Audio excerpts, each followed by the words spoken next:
What we have taught our young boys and our men for years is to not hit a woman, but we have failed to teach the same thing to our young girls. Shemeka, I think you've paid a little bit of attention to the Johnny Depp, Amber Heard defamation lawsuit. Obviously, the verdict yesterday, I think Johnny Depp got 15 million, maybe 10 million, and then 5 million in punitive.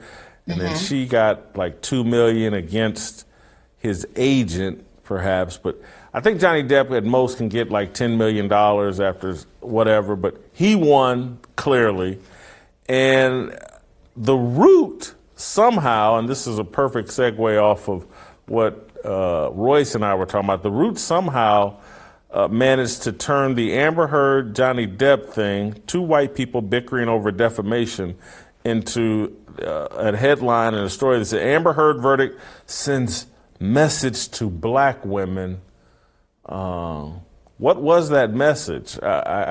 According to the root, I guess it's like it's worse being black than white. But I'm trying to. What was the message from this verdict that black women were supposed to get, and what is there any connection, or are they just reaching here?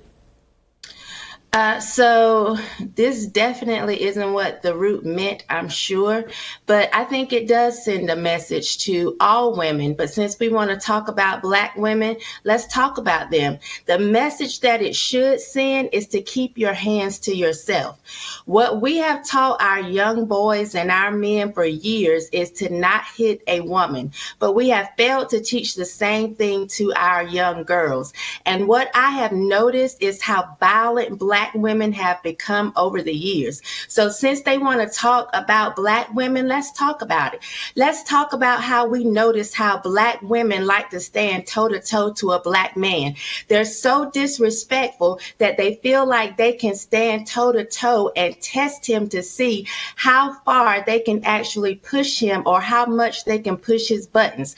I've seen women get in a man's face and point her fingers, pushing his head until he snaps, or just trying to see how far she can go. And she'll say, what you gonna do about it? What you gonna do? You gonna hit me? You gonna hit me? We have become so disrespectful to black men that we as black women, we try to get them in trouble just as anybody else. We are just as much of an enemy as anybody else. As we claim the white man is, as we claim the white woman is, we talk so much and so hateful and so disrespectful that we push black men a lot of times to their limit without taking any type of responsibility or accountability. In this article, they talked about Tina Turner, Rihanna, and Megan Thee Stallion. I'm not going to include Tina Turner because we haven't seen anything that says Ike wasn't abusive. And these were events that happened over and over and over again. But when it comes to Rihanna and Chris Brown and Megan Thee Stallion, especially with Rihanna, the story that Chris Brown gave and talked about how she spit on him and threw his keys and did all.